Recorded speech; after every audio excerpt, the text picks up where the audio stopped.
Olá, meus amigos da Rádio Espiritismo BH. Eu sou Valdir Pedrosa e apresento o programa Estudando o Evangelho segundo o Espiritismo.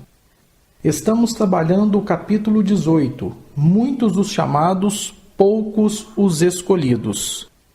A passagem que separamos para iniciar os estudos de hoje é a passagem da porta estreita, sobre a qual já fizemos alguns comentários nos programas anteriores.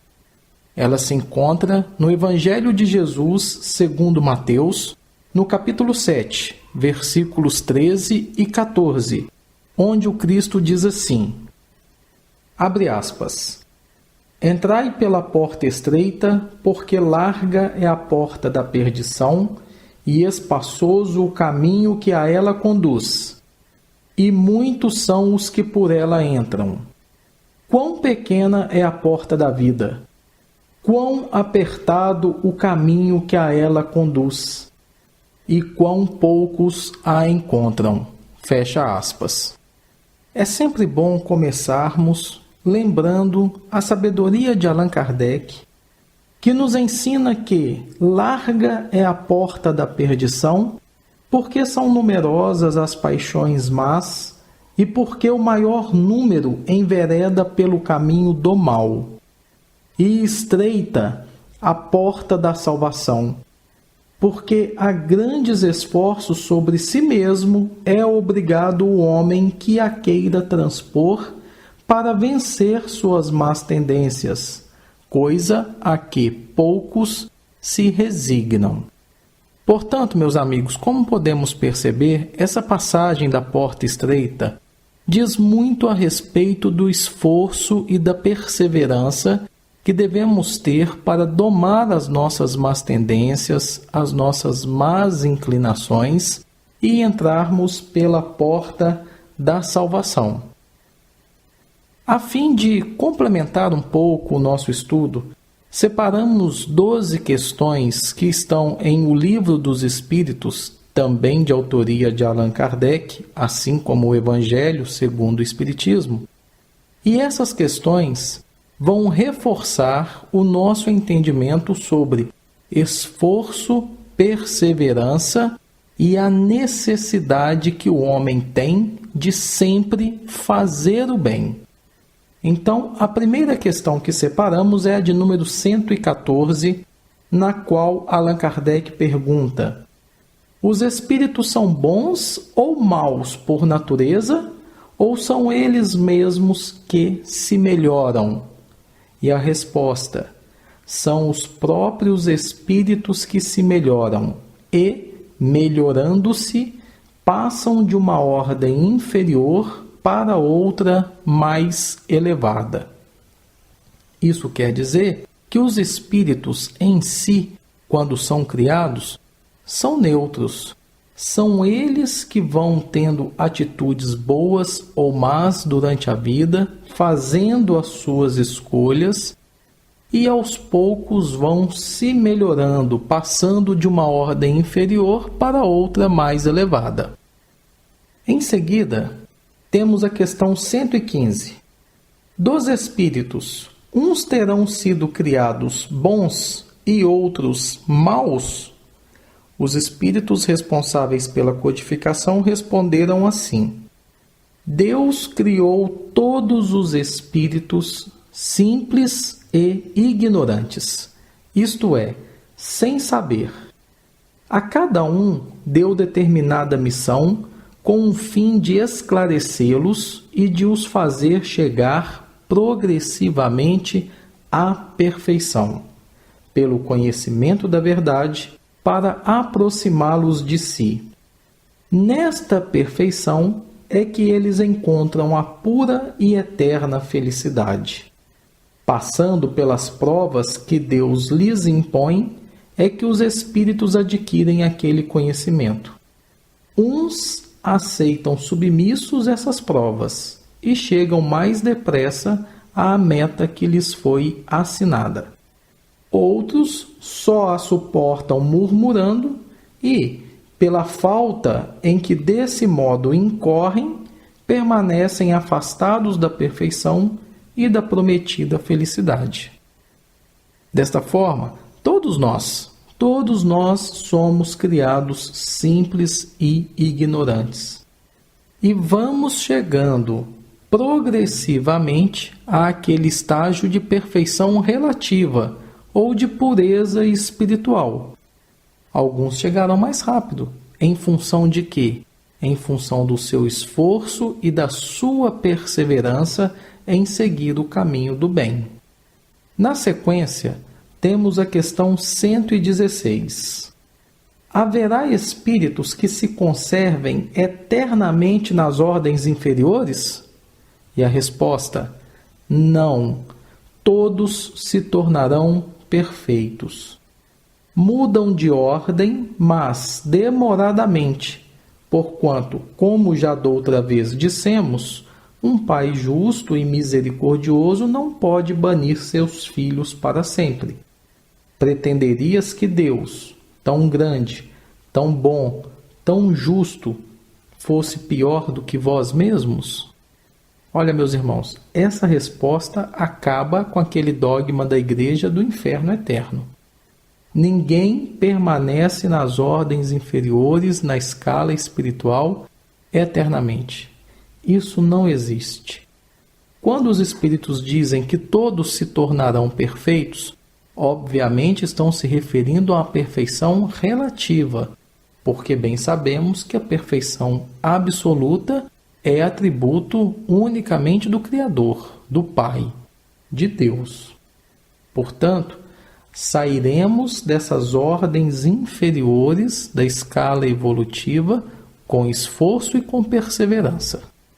E de quem depende esse nosso progresso, esse nosso avanço espiritual?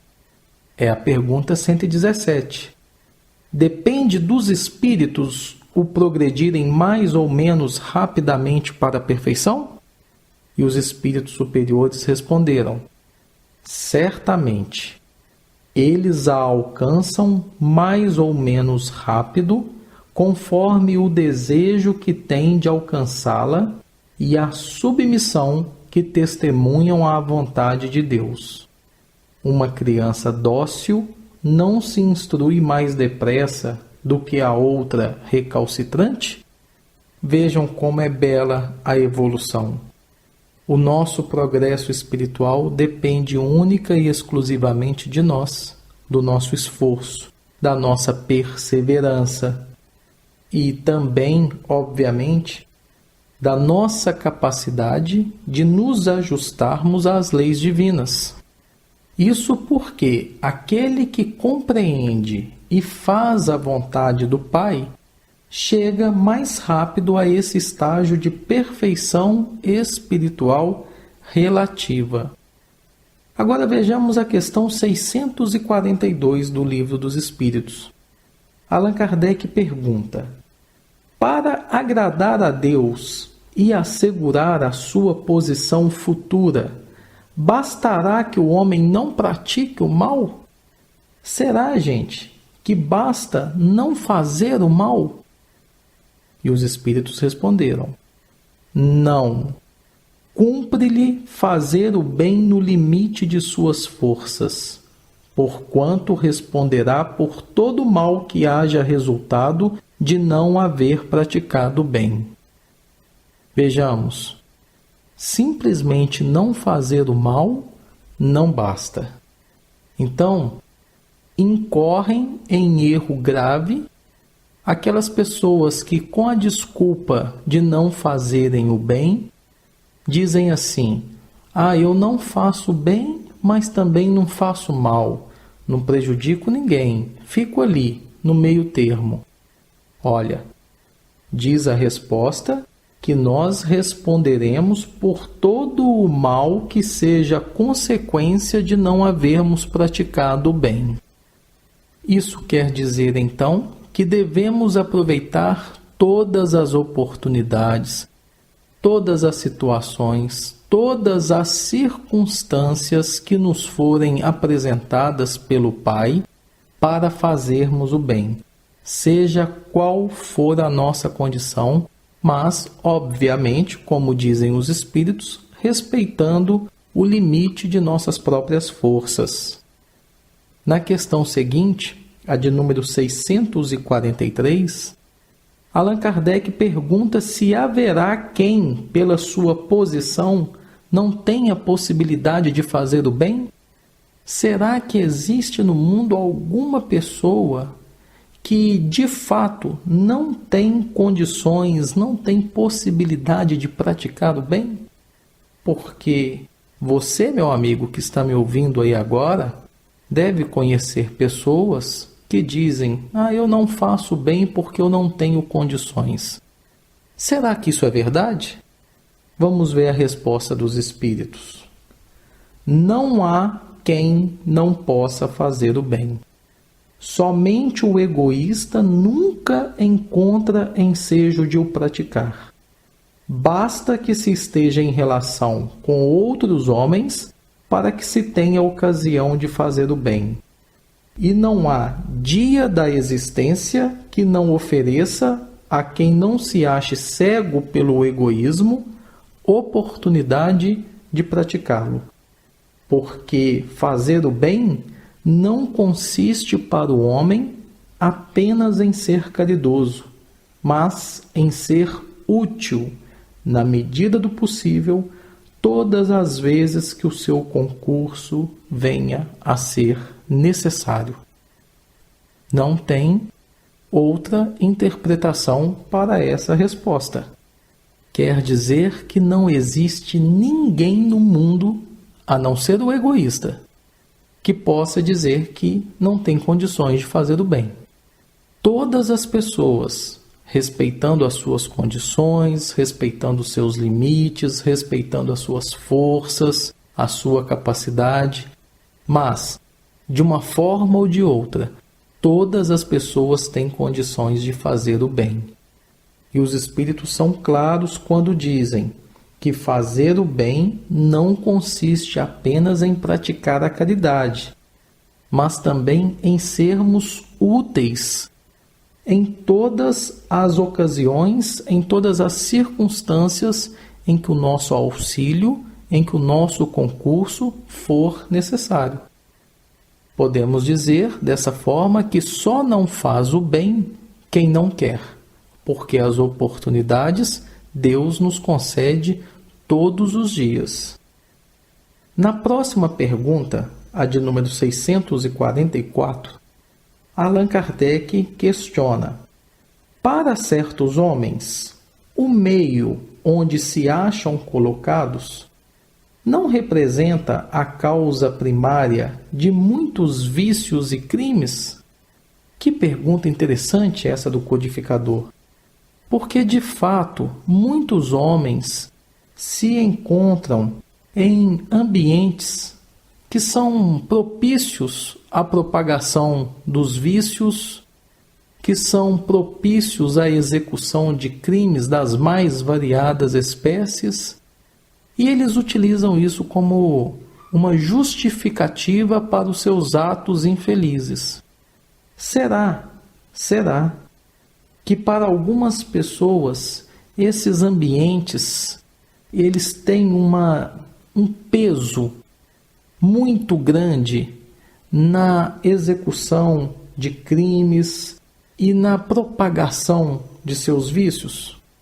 Olha, os Espíritos responderam assim: sim, mas ainda aí há uma prova que o Espírito escolheu quando em liberdade, levado pelo desejo de expor-se à tentação para ter o mérito da resistência. Bem, o que isso quer dizer?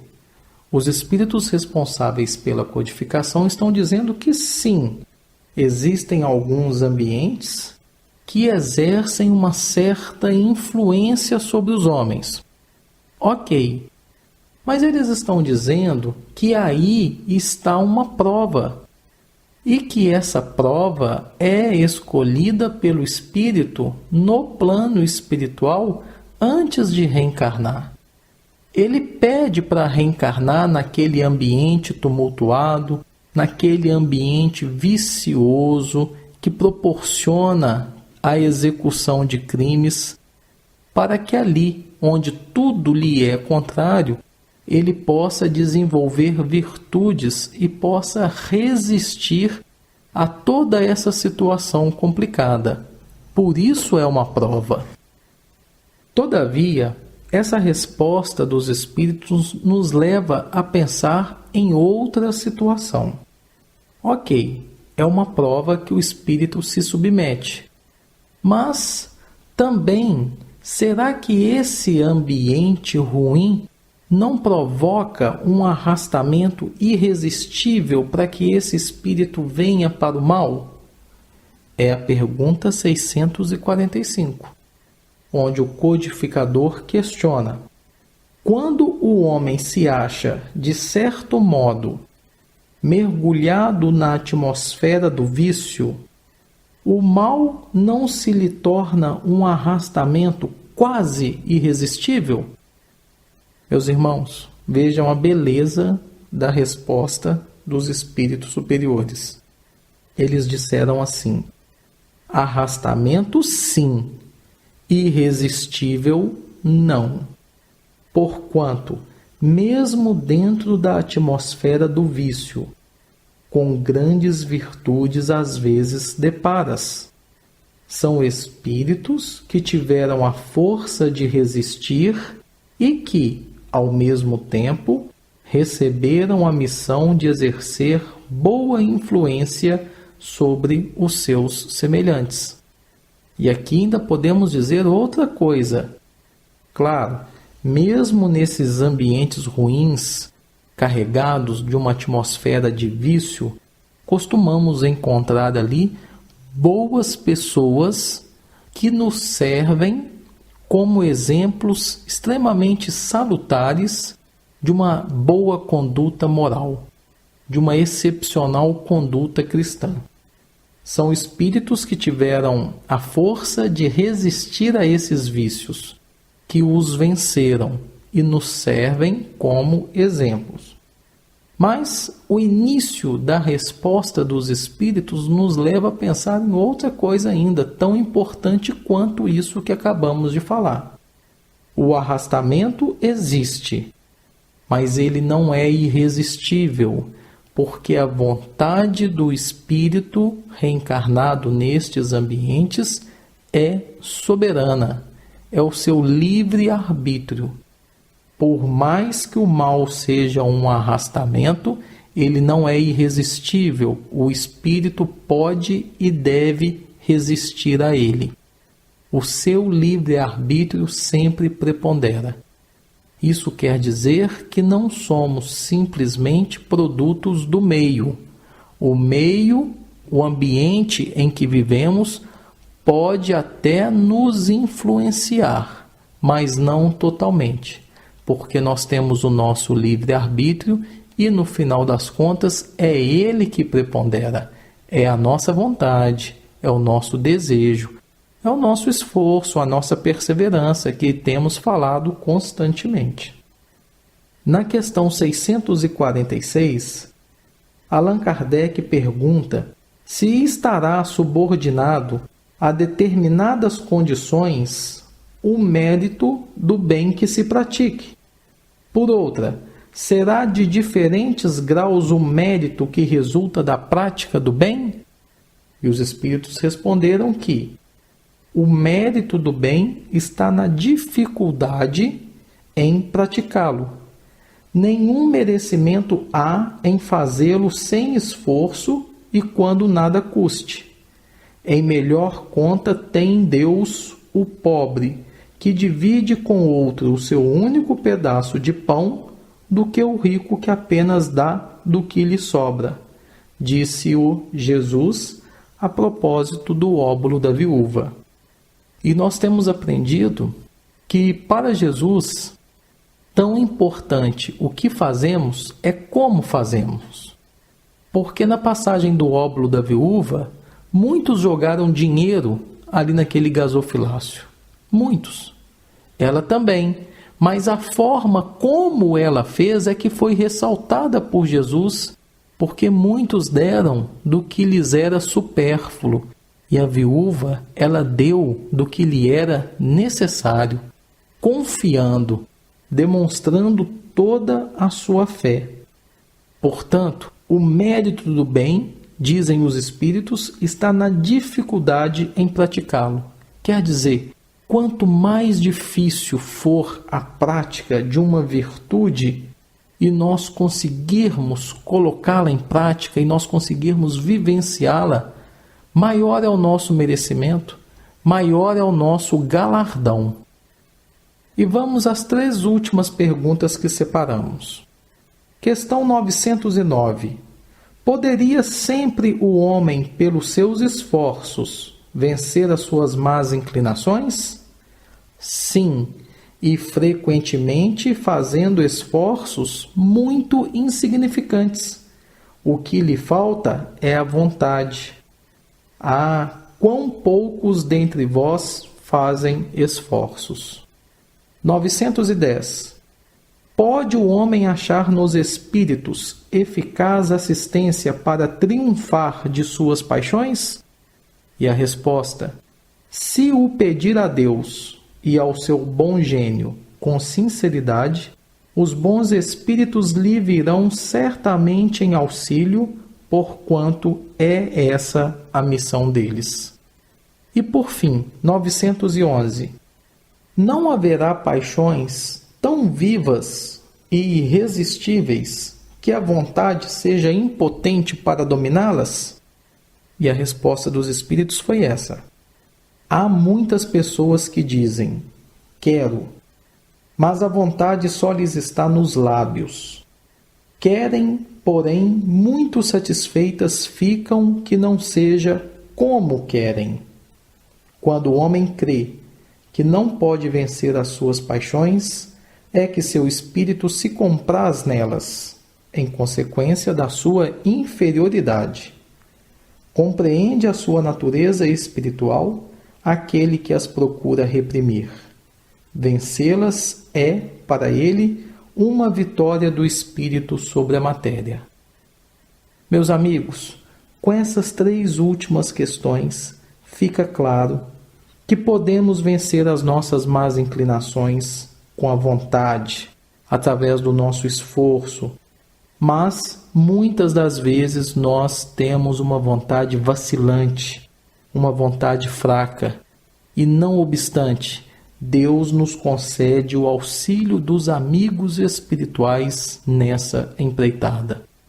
O cristão, o espírita, ele é sempre chamado a dar bons frutos em qualquer local, em qualquer situação, a qualquer tempo. É isso que Jesus espera de seus discípulos sinceros. E é isso que cabe a cada um de nós, como espíritas, nos esforçarmos para colocar em prática. Em nosso próximo programa, continuaremos a falar sobre a porta estreita. Agradecemos a companhia de todos vocês, rogando a Deus que nos abençoe hoje e por todo sempre.